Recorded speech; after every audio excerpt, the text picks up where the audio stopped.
देखिए एक बार, विष्णु स्थान किसे कहते हैं? विष्णु स्थान बोलते हैं केंद्र को। केंद्र स्थान विष्णु स्थान कहलाते हैं। अगर आपको मेरी आवाज आती आती रुक जाए तो बता देना। केंद्र स्थान कौन कौन से हैं? केंद्र स्थान होते हैं 1, 4, 7, 10। ये केंद्र स्थान कौन से स्थान कहलाते हैं? विष्णु स्थान। लक्ष्मी स्थान कौन कौन से हैं? 5 और 9 और 1। ये एक स्थान है, इसको अपन लक्ष्मी नारायण स्थान भी बोलते हैं। अब ये लक्ष्मी नारायण का स्थान है तो ये मुख्य रूप से फिर नारायण का ही माना जाएगा। तो लक्ष्मी के 2 स्थान बचे हैं, लेकिन इस स्थान को लक्ष्मी नारायण दोनों मान लेंगे। तो अब आपको ये देखना है कि पंचम भाव का स्वामी और चतुर्थ भाव का स्वामी, अथवा पंचम भाव का स्वामी सप्तम भाव का स्वामी, या दसम भाव का स्वामी और नवम भाव का स्वामी यदि एक साथ युति बना रहे हैं, एक साथ क्या बना रहे हैं? युति। युति कैसे? एक साथ बैठे हो या फिर एक दूसरे की राशि में बैठे हो, तो ये ग्रहों की क्या बनती हैं? युति बन जाती हैं। अगर ऐसी स्थिति हो रही हो तो फिर यहाँ पर कौन सा योग बनेगा? विष्णु लक्ष्मी राजयोग बनेगा।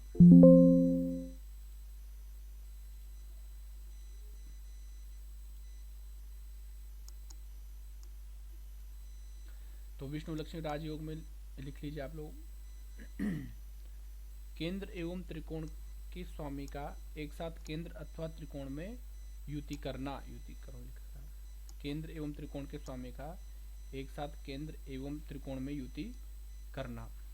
केंद्र और त्रिकोण के स्वामी जब एक साथ केंद्र और त्रिकोण में युति करते हैं तो विष्णु लक्ष्मी राजयोग बनता है।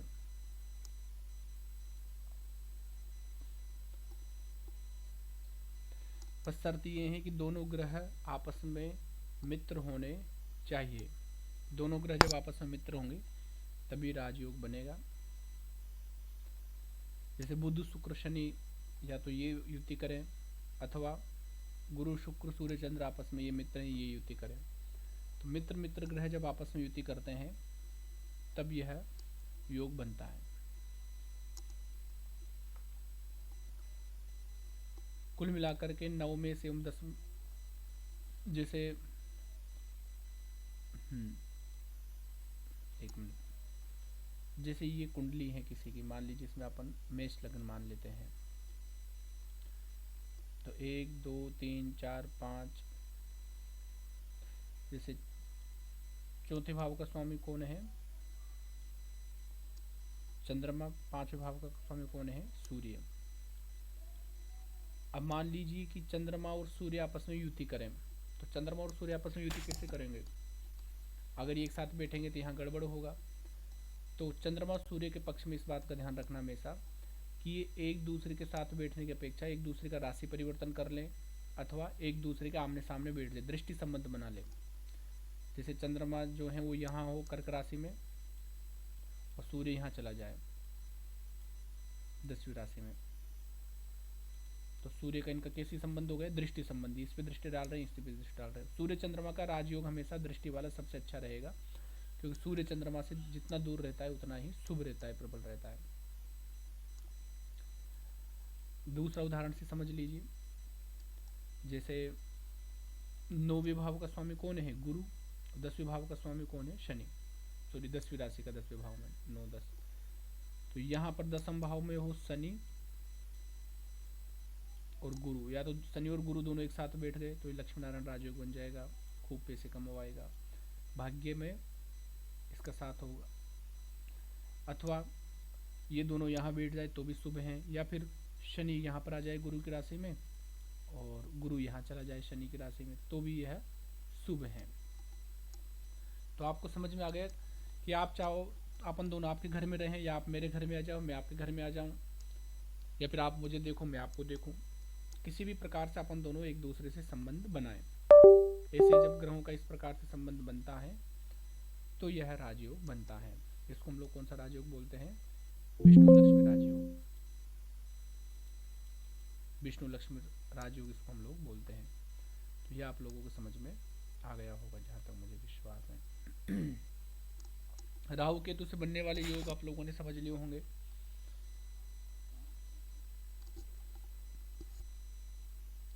राहु केतु से बनने वाले योगों पर हम लोगों ने उस दिन चर्चा कर ली थी। राहु केतु जिस भाव में बैठते उसी के स्वामी हो जाते हैं। अगर राहु केतु केंद्र में बैठ जाए, त्रिकोण के स्वामी इनके पास आ जाए तो यह योग अच्छा बन जाएगा, या ये त्रिकोण में बैठ जाए, केंद्र के स्वामी इनके पास में आ जाए तो भी यह राजयोग बन जाएगा। अब और देखिए एक और योग।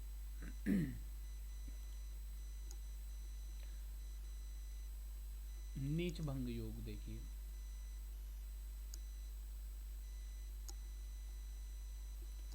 नीच भंग योग कैसे बनेगा, पहले इसके बारे में थोड़ा सा जान लीजिए।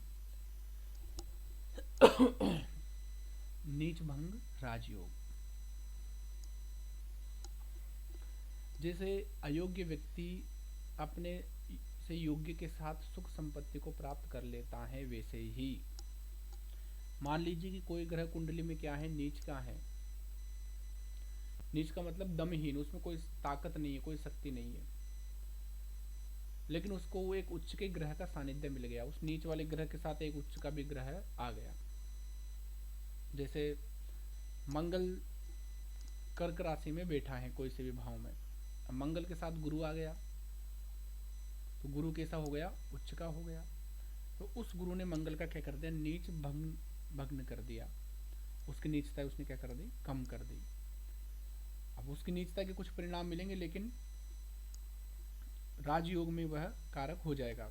नीच भग्न जो राजयोग है वह बना देगा।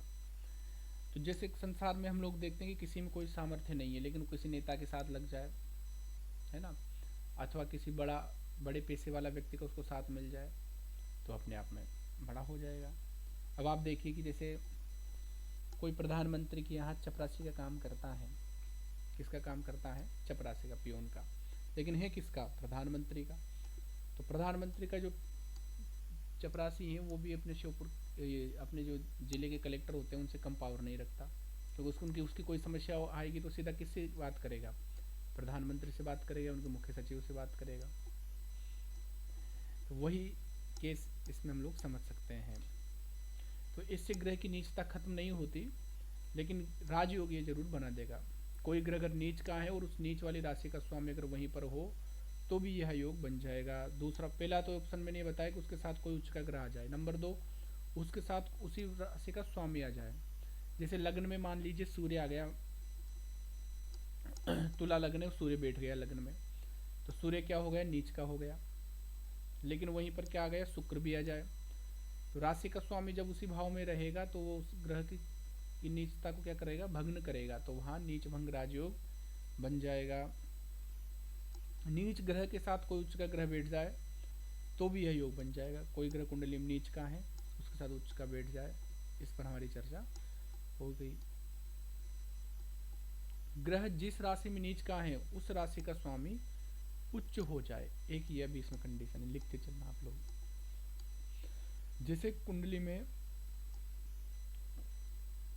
सुमंगल जो है कर्क राशि में बैठा है नीच का, लेकिन चंद्रमा वृष राशि में बैठ जाए कहीं भी, तो वह जिसके घर में बैठा है अगर उसका स्वामी उच्च का है तो भी वह उस योग को कम कर देगा। ग्रह जिस राशि में नीच का हो उस नीच ग्रह की राशि का स्वामी उच्च में हो। अब ये एक और बात आ गई, जैसे मंगल कर्क राशि में नीच का है, लेकिन उस नीच ग्रह की राशि का स्वामी, और उस नीच मंगल की राशि कौन सी होती है, मंगल की राशि होती है मेष और वृश्चिक। हाँ, मंगल जिस राशि में नीच का हो, कर्क राशि में जैसे मंगल नीच का है, तो उस नीच ग्रह की राशि का स्वामी उच्च का हो, तो वह जैसे कर्क की स्वामी कौन है, चंद्रमा, चंद्रमा अगर उच्च का हो जाए, हाँ बात वही है, ऊपर वाली से वही आ रही है, तो भी यह नीच क्या होगा, भग्न हो जाएगा। नीच राशि का स्वामी लग्न तथा चंद्रमा से केंद्र त्रिकोण में हो तो भी उसका नीच भंग हो जाता है। जैसे मान लीजिए सूर्य तुला राशि में नीच का होता है, कहीं बैठा है। अब उस नीच राशि का स्वामी, तुला का स्वामी कौन होगा, शुक्र अगर शुक्र केंद्र में हो या त्रिकोण में हो चंद्रमा से, केंद्र या त्रिकोण में यदि है तो भी उस नीच भंग वहां पर हो जाएगा। इस केस में बस ये ध्यान रखना है सूर्य और शनि नीच भंग नहीं करेंगे, क्योंकि सूर्य उच्च का और शनि नीच का एक साथ बैठेंगे तो ये दोनों आपस में क्या शत्रु हैं। तो ऐसी कंडीशन में फिर नीच भंग राजयोग नहीं बनेगा। उदाहरण से समझिए, अब जैसे तुला लग्न की कुंडली है, तुला लग्न की कुंडली में मान लीजिए गुरु बैठ गया, मंगल जो है कौन सी राशि में उच्च का होता है, कर्क में, और गुरु कौन सी राशि में नीच का होता है, मकर में, सॉरी मंगल मकर में नीच का होता है, मंगल कर्क में उच्च का होता है, गुरु मकर में नीच का होता है। अब मान लीजिए गुरु 10वीं राशि में बैठा है नीच का होकर के, तो गुरु का नीच भंग दो कंडीशन में होगा। पहला कंडीशन, अगर गुरु के साथ शनि आ जाए, शनि इसी का स्वामी है मकर राशि का, तो शनि अपने भाव का स्वामी है, जब यह साथ में आ जाएगा तो नीच भंग हो जाएगा। दूसरी कंडीशन, कोई उच्च का ग्रह साथ में आ जाए, तो गुरु के साथ में अगर मंगल होगा तो भी नीच भंग हो जाएगा, क्योंकि मंगल 10वीं राशि का क्या होता है, उच्च का होता है।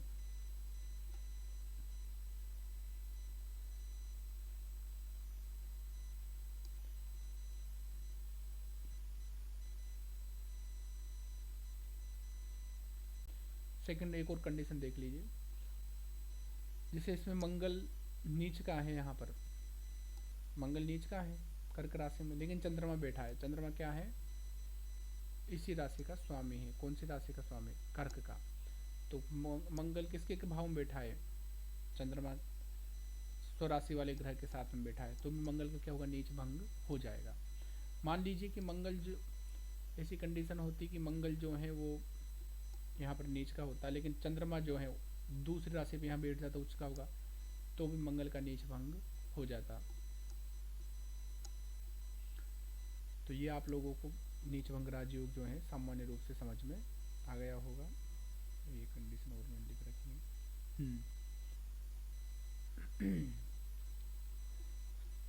बुध जो है 12वीं राशि में किसका होता है, नीच का होता है। बुध 12वीं राशि में किसका होता है, नीच का होता है। लेकिन 12वीं राशि का स्वामी कौन है, गुरु। तो वह जिस राशि में नीच का हो रहा है, उस नीच राशि का स्वामी यदि कहीं उच्च हो जाए तो भी नीच भंग राजयोग बनता है। तो 12वीं जो मीन राशि है, इसका स्वामी गुरु यहाँ पर क्या हो रहा है, उच्च का हो रहा है। तो बुध का यहाँ कौन सा योग बन रहा है, नीच भंग राजयोग बन रहा है। तो हमने 4-5 उदाहरणों से ये राजयोग समझ लिया। जहाँ जहाँ भी आपको शंका लगे वहाँ नोट करते जाना, फिर लास्ट में हम लोग सभी को एक साथ देख लेंगे। अब आया स्थान परिवर्तन राजयोग। स्थान परिवर्तन राजयोग कैसे बनता है, ये सेम वैसी ही कंडीशन है। जैसे आप मेरे घर पे आ जाओ, मैं आपके घर पे आ जाऊँ, तो आप मेरे घर में क्या करोगे, शुभता दोगे, शुभ करेंगे, शुभ फलों की क्या करोगे, वृद्धि करोगे। और मैं आपके घर में क्या करूँगा, भाई भी आप मेरे घर में आए हो तो जैसा व्यवहार आप मेरे घर में करोगे वैसा व्यवहार मैं आपके घर में करूँगा।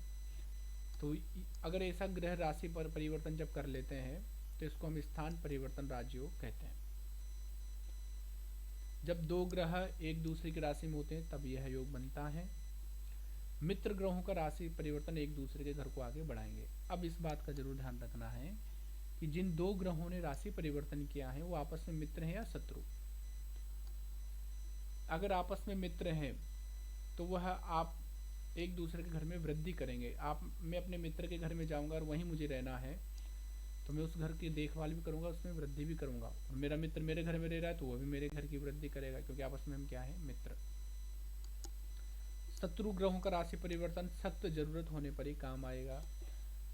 अब मान लीजिए कि शत्रु अगर एक दूसरे के घर में बैठे तो घर में तो रहेंगे, हानि इसलिए नहीं करेंगे कि अगर वो करेगा तो दूसरा भी उसके घर में करेगा। लेकिन अगर जरूरत पड़ गई घर में मतलब वहाँ कोई तो बहुत ज़्यादा समस्या होने पर ही वह लाभ देंगे, सामान्य रूप से घर की वृद्धि नहीं करेंगे। अगर 3 ग्रहों के द्वारा यह योग बनता है तो प्रबल राजयोग हो जाएगा। 3 ग्रह के द्वारा ऐसे कि जैसे 3 ग्रह आपस में राशि परिवर्तन कर रहे हो, तब यह कैसा बन जाएगा, राजयोग बन जाएगा।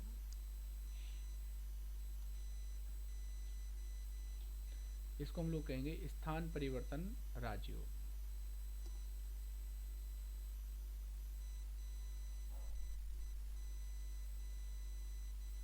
जैसे उदाहरण से हम यहाँ पर देखते हैं,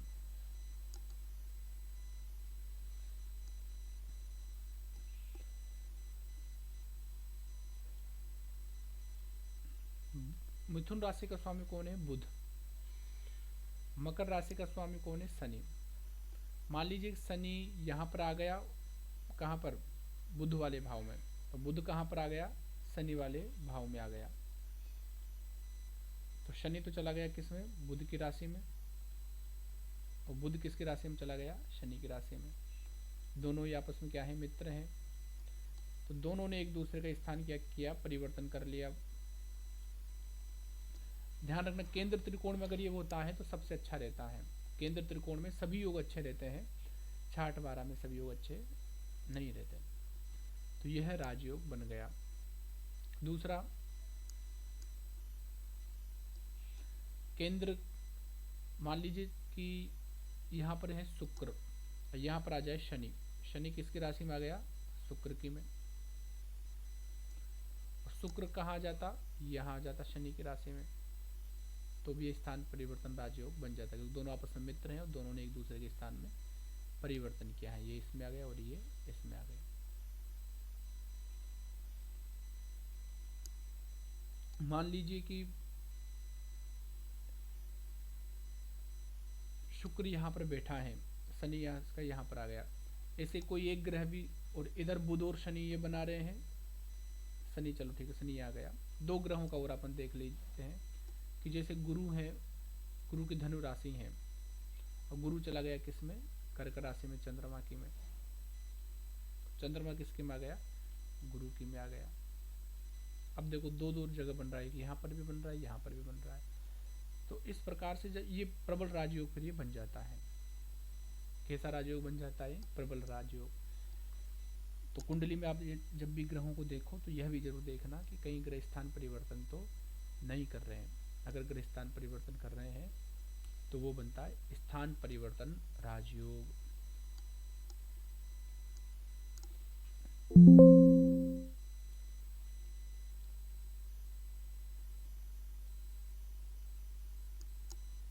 तो ये 11, 12, 13 राजयोग हमने आपको इधर यहाँ बता दिए। कौन कौन है आज, 1 2 3 4 5 6, वाह।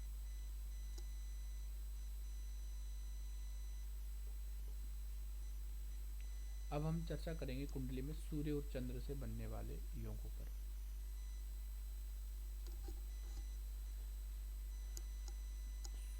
सबसे ये बहुत ज़्यादा प्रभावी योग नहीं है, लेकिन ये अच्छे योग हैं, सरल योग हैं। कुंडली में सूर्य और चंद्र से कई 3 योग तो सूर्य से बनेंगे, 3 चंद्रमा से बनेंगे।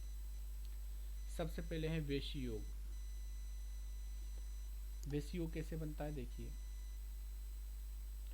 अगर चंद्र, राहु, केतु के अलावा सूर्य से पिछले घर में कोई ग्रह हो तो वेशी योग बनता है। आगे वाला घर ये होता है, पीछे वाला घर ये होता है। अब मान लीजिए चंद्र, राहु, केतु, इन तीनों को छोड़ दो, इनके अलावा सूर्य से पीछे वाले घर में मान लीजिए कोई भी आ जाए, गुरु आ जाए, शुक्र आ जाए, मंगल आ जाए, चंद्र आ जाए, कुछ भी आ जाए सूर्य से पीछे वाले, मतलब 12वें भाव में। सूर्य से 12वां कौन सा होगा, ये। अब ये नहीं कि सूर्य यहीं बैठेगा तब ये बनेगा। सूर्य अगर मान लो यहाँ हो तो सूर्य से 12वां कौन सा होगा, यहाँ पर कोई भी ग्रह आ जाए, गुरु, शुक्र, शनि, तो वेशी योग बन जाएगा, है ना। बहुत सरल है, इसमें ज़्यादा कंडीशन नहीं है। सूर्य से पिछले वाले कोई भाव में कोई ग्रह होगा, चंद्र, राहु, केतु को छोड़ करके, तो वेशी योग बनेगा। लिख लीजिए वेशी, वेशी, वासी, उभयचारी, 3 होते हैं ये। वाशी में क्या होगा, चंद्र, राहु, केतु के अलावा सूर्य से अगले घर में कोई ग्रह हो। इस सूर्य से पिछला था, सूर्य से जस्ट अगले, सूर्य से सेकंड वाले कोई घर में कोई ग्रह आ जाएगा, जैसे गुरु, राहु, राहु कहते हैं, गुरु, शनि, बुध, मंगल, कोई भी ग्रह अगर सूर्य से आगे वाले इस भाव में आ जाएगा तो कौन सा योग बन जाएगा? वाशी योग। उभयचारी, चंद्र राहु केतु के अलावा सूर्य से पीछे और यहाँ और है और अगले घर में कोई ग्रह हो तो उभयचारी रोग बनता है। जैसे मान लीजिए यहाँ जाए गुरु, यहाँ जाए मंगल, अथवा शुक्र इधर हो जाए, इधर शनि आ जाए, कोई सा भी ग्रह आ जाए, क्रूर हो चाहे शुभ हो, बस चंद्र राहु केतु नहीं होना चाहिए। चंद्र राहु केतु इसलिए नहीं होना चाहिए, चंद्र आएगा तो चंद्र पीड़ित हो जाएगा आगे पीछे सूर्य के। राहु केतु तो ऑलरेडी है ही, कैसे ग्रह है, ये तो ग्रहण लगाते हैं, सूर्य के लिए शुभ है ही नहीं। तो अगर ये कोई सूर्य के दोनों साइड अगर कोई भी ग्रह होंगे तो उभयचारी योग बन जाएगा। तो 3 याद कर लीजिए, वेशी, वासी, उभयचारी, वेशी, वासी, उभयचारी योग है सूर्य से बनने वाले योग। इनमें होता क्या है, इनका फलादेश भी तो याद समझ लो। बिना फलादेश के योग, इससे पहले हम लोगों ने स्थान परिवर्तन राजयोग पढ़े थे, तो स्थान परिवर्तन से ग्रह शुभ फल करेंगे, है ना, जिन भावों में बनेंगे उन भावों से संबंधित फलों को बढ़ाएंगे। वैसे योग में क्या करते हैं कि ये कुंडली में अन्य जो योग बनेंगे कहीं भी, तो ये आगे वाले ग्रह हैं उन फलों को ला करके सूर्य को देंगे, मतलब आपको देंगे, आपके पास उन फलों को पहुंचाएंगे। सेमवासी योग में भी वही होगा। उभयचारी में क्या होगा, सूर्य जो है शुभ फल में आ जाता है, सूर्य के आगे पीछे दोनों साइड ग्रह हैं तो सूर्य में बल मिल जाता है। आप अगर कहीं अकेले जा रहे हैं, जंगल का कोई रास्ता है, आप कैसे रहेंगे, प्रसन्न रहेंगे या डरे हुए रहेंगे? डरे हुए रहेंगे। आप सोचेंगे कि शहर में तो आप सोचेंगे एकांत हो, लेकिन जंगल में या कहीं एकांत स्थान जाएंगे तो आप सोचो कोई मनुष्य मिल जाए, कोई साथ हो तो थोड़ा बहुत बात कर लेते, अच्छा लगता है ना। दूसरा भय रहता है कि कोई लूट नहीं ले, पकड़ नहीं ले। हालांकि ग्रहों का ऐसा कोई डर नहीं है, लेकिन ग्रहों के जब आगे पीछे कोई ग्रह होते हैं तो ग्रह बड़े प्रसन्न होते हैं, खुश होते हैं, तो फिर ये ऐसा योग बनता है। इसके अलावा इसको हम ऐसे भी देख सकते हैं कि मान लीजिए सूर्य यहाँ पर है 10वें भाव में, किसी भी भाव में, सूर्य के साथ में क्या हो, मंगल हो। अब मंगल कितनी डिग्री का है, 5 डिग्री का। सूर्य कितनी डिग्री का है, 18 डिग्री का। तो कौन सा योग बन जाएगा, यहाँ बन जाएगा वेशी। मंगल सूर्य से क्या है, सूर्य से पीछे है, पिछले वाले पीछे भाव के साथ में एक साथ रहने पर भी ध्यान रखना। और सूर्य से जस्ट आगे सूर्य 18 डिग्री का है और 29 डिग्री का यहाँ पर 29 डिग्री का यहाँ आ जाए, यहाँ पर गुरु आ जाए, तो सूर्य के आगे पीछे दोनों ग्रह क्या है, अस्त नहीं है, तो उभयचारी योग बन जाएगा। तो साथ में होने पर भी यह योग बनेगा, आगे पीछे का अलावा। बस ध्यान रखना सूर्य के आगे पीछे 10 डिग्री का गैप होना चाहिए। अगर 10 डिग्री में कोई ग्रह आ जाएगा, 11 डिग्री 11 डिग्री के अंतर्गत कोई ग्रह आ जाएगा तो फिर वो अस्त हो जाएगा। अस्त होते वो विकल ग्रह हो जाएगा, विकल होते वो पीड़ा पहुंचाएगा, वो शुभ नहीं रहेगा। तो ये 3 योग हमने देख लिए, वेशी, वासी और उभयचारी। ये आगे पीछे अथवा एक राशि में भी आगे पीछे होने पर ये बन सकता है। वैसे अनफा, सुनफा, दुर्धरा 3 योगों को याद कर लीजिए। अनफा, सुनफा, दुर्धरा चंद्रमा से बनते हैं। सूर्य, राहु, केतु के अलावा चंद्र से पिछले घर में अगर कोई भी ग्रह होगा यहाँ पर तो कौन सा योग बन जाएगा, अनफा। जैसे बुध ग्रह है मान लीजिए, अनफा योग बन गया। सुनफा, सूर्य, राहु, केतु के अलावा चंद्र से अगले वाले घर में कोई भी ग्रह है, जैसे गुरु होगा, कौन सा योग बन गया, सुनफा। दुर्धरा, सूर्य, राहु, केतु के अलावा चंद्र के आगे पीछे भाव में, इधर हो जाए गुरु, इधर हो जाए शनि। अच्छा, शनि को छोड़ दीजिएगा, चंद्रमा के साथ में शनि शुभ नहीं रहता। गुरु, शुक्र आ जाए इधर, है ना, मंगल आ जाए। अब ये कहीं भी बन सकता है, ये यहाँ मैं उदाहरण से आपको ये समझा रहा हूँ। ये योग कहीं भी बन सकता है, यहाँ भी बन सकता है, यहाँ भी बन सकता है। तो जब ये योग बनेगा तो चंद्रमा क्या होगा, चंद्रमा मजबूत होगा, है ना। चंद्रमा को केमद्रुम दोष भंग हो जाएगा। चंद्रमा के आगे पीछे कोई ग्रह नहीं होना ही अपने आप में दोष है। सूर्य तो संभाल लेता है, सूर्य के आगे पीछे कोई ग्रह नहीं तो भी कोई दिक्कत नहीं है, लेकिन चंद्रमा के साथ में कोई ग्रह नहीं, आगे पीछे कोई ग्रह नहीं, तो कौन सा दोष बन जाता है, केमद्रुम दोष, भयानक दोष होता है। मंगल चंद्रमा के मन को बहुत ज्यादा स्थिर कर देता है, व्यक्ति गलत कदम उठा लेता है अगर चंद्रमा पक्ष बली नहीं हो तो। तो ये बहुत अच्छा योग है। दुर्धरा योग सबसे अच्छा होता है जब चंद्रमा के आगे पीछे कोई ग्रह होना चाहिए, सूर्य राहु केतु के अलावा। चंद्रमा में शुभ कर्तरी योग बन जाएगा, अगर दोनों साइड शुभ ग्रह हैं तो शुभ कर्तरी योग बन जाएगा, पाप ग्रह हैं पाप कर्तरी योग बन जाएगा। लेकिन अकेले रहने की अपेक्षा वो भी सही है। जंगल में आप जा रहे हैं, भले ही आपके साथ में आपके ऐसे शत्रु हैं, लेकिन वो आपको मारना नहीं चाहते हैं आपके शत्रु, तो आपको उनसे बल मिलेगा कि चलो कोई दूसरे आएंगे तो ये अपने साथ में हो जाएंगे। कभी कभार शत्रु भी मित्र बन जाते परिस्थितिवश। तो वही उसी तरीके से हम लोग यहाँ पर सोच सकते हैं। तो 6 योग हो गए ये, लिख लीजिए इनको आप लोग। कौन कौन से हो गए 6 योग? वेशी वासी उभयचारी, वेशी वासी उभयचारी, वेशीवासी वेशियोग एक ग्रह सूर्य से पीछे, वाशियोग एक ग्रह सूर्य से आगे, उभयचारी दोनों साइड सूर्य के आगे पीछे ग्रह है। वैसे ही अनफा सुनफा दुर्धरा।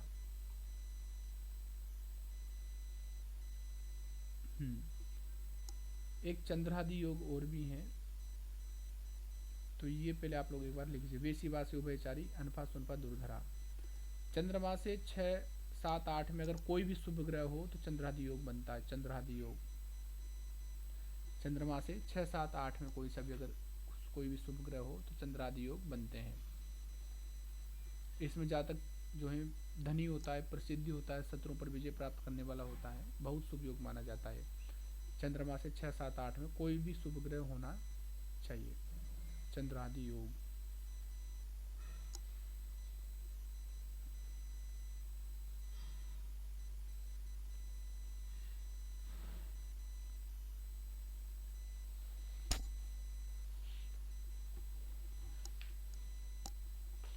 यह योग समझ में आ गया आप लोगों को?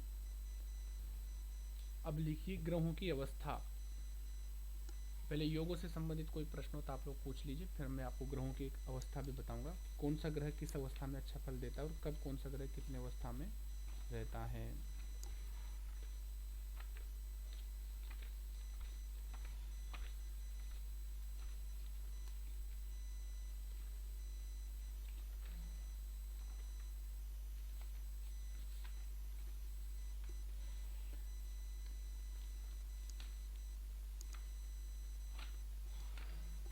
बताइए कोई प्रश्न है आप लोगों का? आज जो योग पढ़े हमने, देखो और भी योग बनते हैं, आप लोग ये मत सोचिएगा कि योग खत्म हो गए, लेकिन मुख्य मुख्य योग यही हैं 15-16 जो योग हैं। फिर छोटे छोटे योग बनते हैं बहुत सारे, लेकिन वो उतने प्रभावी नहीं हैं।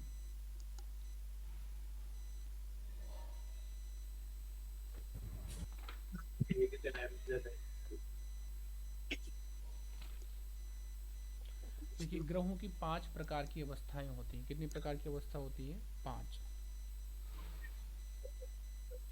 कहते हैं जैसे मतलब ये फर्स्ट हाउस में ये क्या नाम है, मतलब शनि है हम्म। नीच का, हम्म। और देर था उसमें 8वें में मंगल है उसके उसके घर में, तो फिर नीचे हो जाएगा ना। जैसे शनि लग्न में नीच का बैठा है हाँ, मेष राशि में। मेष राशि में, हाँ, और 8वें मंगल बेटा है। तो शनि का नीच भंग कैसे होगा? शनि की राशि में शनि शनि की राशि में कौन बैठा है बताओ? शनि की राशि में। नहीं, मंगल अगर उच्च का बैठा हो, हाँ, मंगल तो स्वर्ग राशि का है, वो उच्च का नहीं है। स्व राशि का है ना, तो केंद्र हाँ, त्रिकोण में है क्या? नहीं है। फिर अगर हाँ 8वें केंद्र 8 उड़ नहीं है। त्रिक में चला गया हो, अगर ये मंगल जो है स्व राशि का केंद्र त्रिकोण बैठता तो शनि का नीच भंग कर देता। अच्छा। अगर वो केंद्र में भी आ जाता ना तो भी शनि का नीच हम्म। भंग कर दे। नीच भंग का मतलब क्या है? नीच भंग नहीं होता, नीच का फल मिलता, लेकिन एक राजयोग बन जाता। वो इस दिमाग में बिठा लेना, ग्रहों का कभी नीच भंग नहीं होता। अच्छा। हाँ, लेकिन बस इतना सा है कि अगर कोई ग्रह लग्न में नीच का है लेकिन नव मांस में अगर वो उच्च का हो जाए तो वहाँ उसका नीच का फल फिर 50% से ज़्यादा कम हो जाता है, नव मांस में हाँ। अगर वह ग्रह उच्च का हो तो। बाकी हाँ, नीच तो वो भंग, नीचे भंग नहीं है फिर वो। नीच भंग नहीं। दूसरा इसमें भी नीच भंग नहीं है, नीच भंग राजयोग है, वो नीच भंग राजयोग बन जाता, मतलब संघर्ष के नीच बाद भंग। में अच्छी सफलता दिलाता लेकिन संघर्ष करवाता। और वह जो हाँ। नीच वाला फल है उस ग्रह को अपना फल जरूर देगा, वो उसके नीच के फलों में कोई कमी नहीं आएगी। ये बात हमको ध्यान में रखना है। हाँ, ठीक है। अब ग्रहों की अवस्थाएं हम लोग पढ़ रहे हैं। ग्रहों की 5 प्रकार की अवस्था होती है। कितने प्रकार की अवस्था होती है? 5। कौन कौन सी अवस्था होती है वो? बाल, कुमार, युवा, वृद्ध और मृत।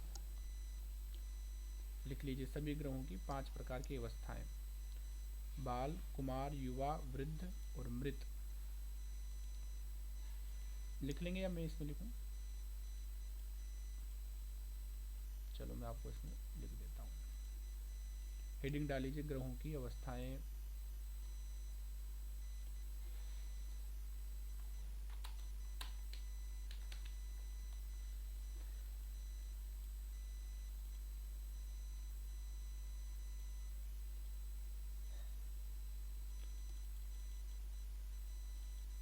ग्रहों की अवस्थाएं दिख रही है आप लोगों को पेज?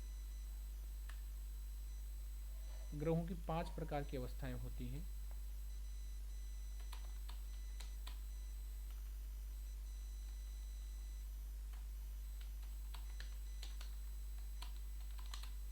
कौन कौन सी 5 प्रकार की अवस्थाएं? बाल, कुमार, युवा, वृद्ध और मृत। 1 2 3 2 5। बाल, हर ग्रह प्रत्येक राशि में बाल, कुमार, युवा, वृद्ध और मृत होता है। लेकिन ये ध्यान रखना वो दोनों राशियों में सम और विषम का मैटर करेगा। विषम राशियां कौन कौन सी होती हैं? सम विषम तो आप लोग जानते ही हैं। विषम मतलब 1 3 5 7 9 11। सम मतलब 2 4 6 8 10 12। तो जो विषम राशियां हैं, मेष, मिथुन, सिंह, तुला, धनु और कुंभ, ये कौन सी राशियां? विषम राशियां। तो विषम राशियों में 1 से 6 अंश तक ग्रह कैसा होगा? बाल। बाल मतलब छोटा स्वभाव वाला। और 7 से 12 तक कैसा हो जाएगा ग्रह? कुमार।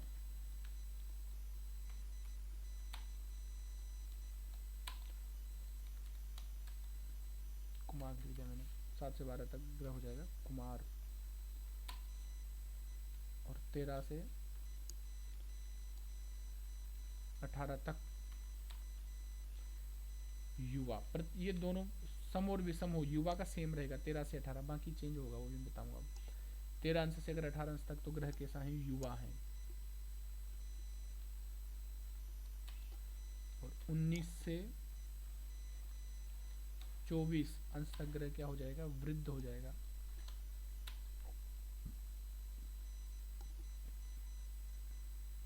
और 25 से 30 अंश तक ग्रह क्या हो जाएगा? मृत हो जाएगा। ये समराशि वाली बात, विषम राशि वाली बात है। सम राशि में सेम इसका उल्टा हो जाएगा। सम राशि ये है 2 8 2 4 6 10 8 10 वाली। उसमें ग्रह क्या होगा कि 1 से 6 अंश, इसका उल्टा कर लो, 1 से 6 अंश तक तो क्या हो जाएगा? मृत हो जाएगा। सबसे पहले बाल था तो बाल की जगह क्या आ जाएगा? मृत। 1 से 6 अंश तक ग्रह क्या हो जाएगा? मृत हो जाएगा। 7 से 12 तक ग्रह क्या रहेगा? वृद्ध रहेगा सम राशियों में। 13 से 18 युवा रहेगा चाहे वो। और 19 से 24 तक ग्रह क्या होगा? कुमार हो जाएगा। और 25 से 30 अंश तक ग्रह क्या हो जाएगा? बाल हो जाएगा। अब मान लीजिए कि किसी के जो है मंगल जो है मेष राशि में 10 अंश का है। मेष राशि में कितने अंश का है? 10 अंश का। तो मेष राशि में 10 अंश का है तो मेष राशि कैसी है? विषम। तो विषम राशि होने के कारण मंगल 10 अंश में किस में आ जाएगा? कुमार अवस्था में आ जाएगा। कौन सी अवस्था में आ जाएगा? कुमार में। वही मान लीजिए कि मंगल जो है वृष राशि में 10 अंश का है तो मंगल क्या होगा बताओ? मंगल यहाँ पर वृद्ध हो जाएगा वृष राशि में। 7 से 12 के बीच में क्या होता है? वृद्ध। सूर्य जो है वो 6 अंश का है सम राशि में तो मृत हो जाएगा 1 से 6 अंश तक।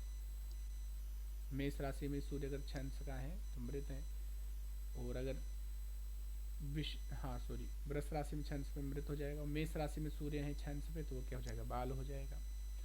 तो इस तरीके से हम लोग प्रत्येक ग्रह की अवस्थाएं निकाल सकते हैं। बाल, कुमार, युवा, वृद्ध, मृत। विषम राशि में बाल, कुमार, युवा, वृद्ध, मृत, और सम राशि में मृत, वृद्ध, युवा, कुमार, बाल। 6 पंजे 30, प्रत्येक 6 अंश जोड़ते हुए आप आगे बढ़ना। 5 को क्रम से याद कर लो, बाल, कुमार, युवा, वृद्ध, मृत, मृत, वृद्ध, युवा, कुमार, बाल। इस तरीके से आप लोग प्रत्येक ग्रहों को देख लेना। अब इसको थोड़ा सा समझ लीजिए। ये लिख लिया आप लोगों ने?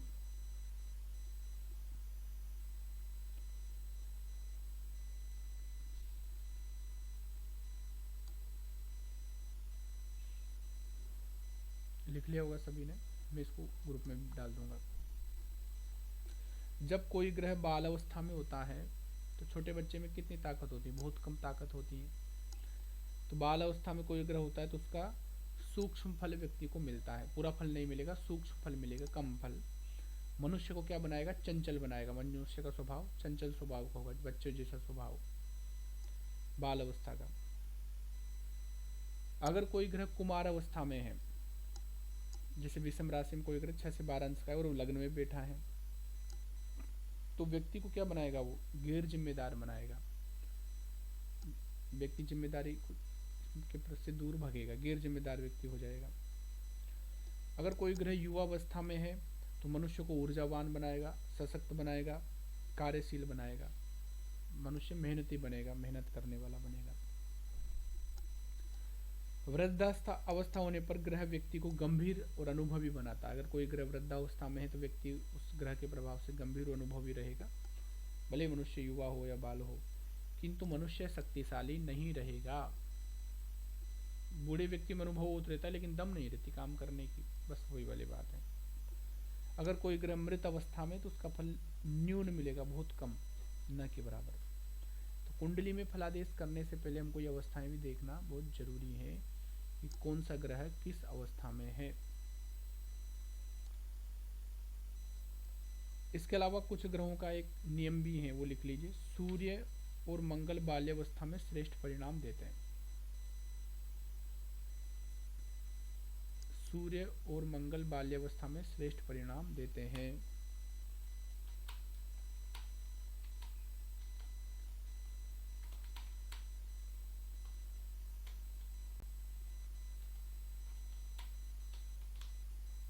नंबर 2, चंद्र और शनि, गुरु और शुक्र मध्य अवस्था में श्रेष्ठ परिणाम देते हैं। गुरु और शुक्र युवावस्था में।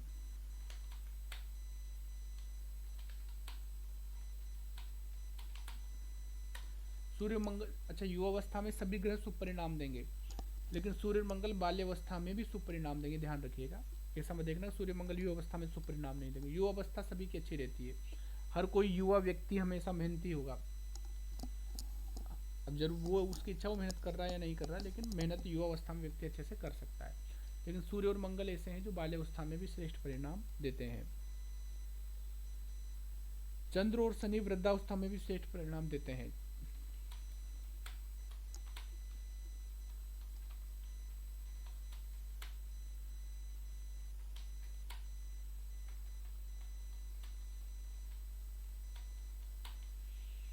चंद्र और शनि वृद्धावस्था में श्रेष्ठ परिणाम देते हैं।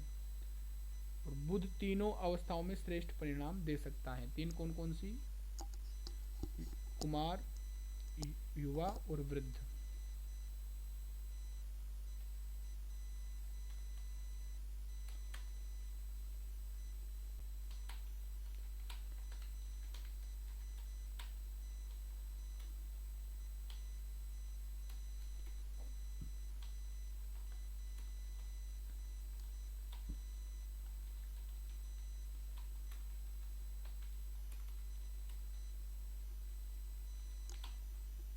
बुध तीनों अवस्थाओं में श्रेष्ठ परिणाम दे सकता है, लिख लीजिए आप लोग। इसके अलावा ग्रहों की और भी अवस्थाएं होती हैं। दीप्त, मुदित, स्वस्थ, शांत, शक्त, प्रपीड़ित, दीन, खल, भीत, विकल।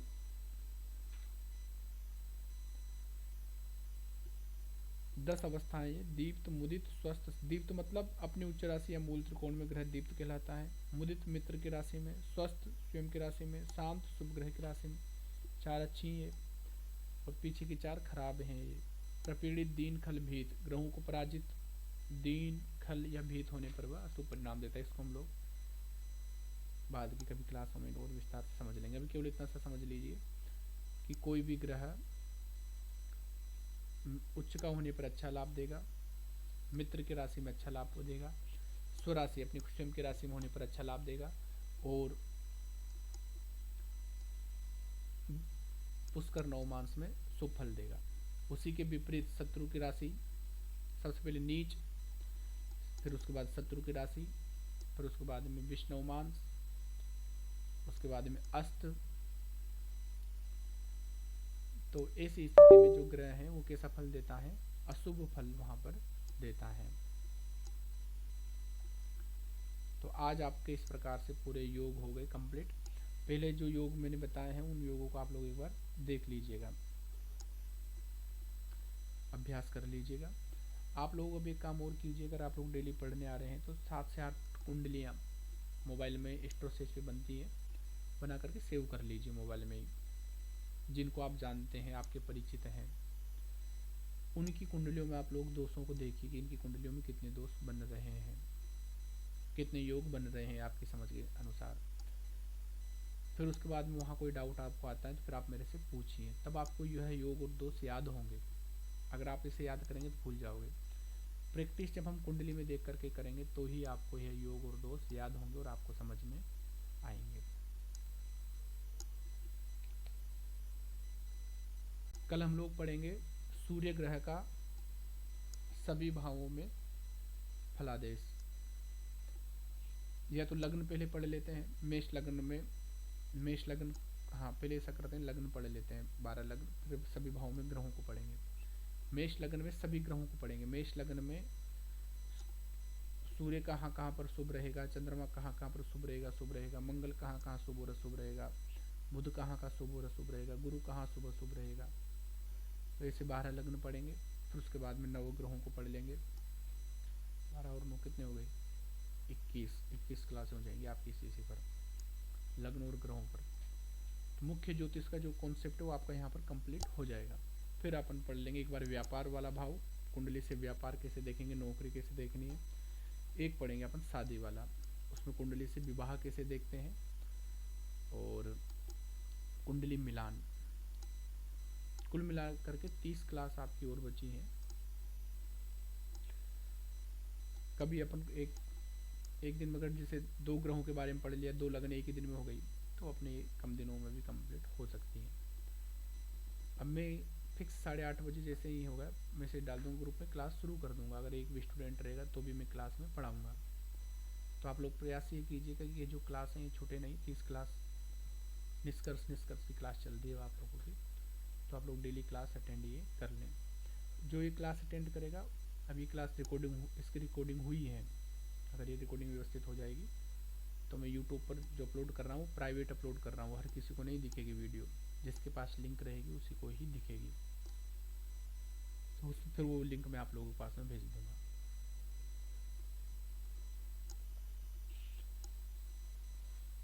ठीक है, प्रश्न किसी का कोई हो तो बताइए।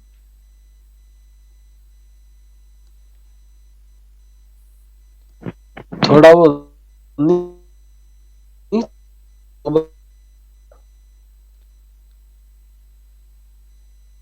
सोहन जी आवाज क्लियर नहीं आ रही है आपकी। हेलो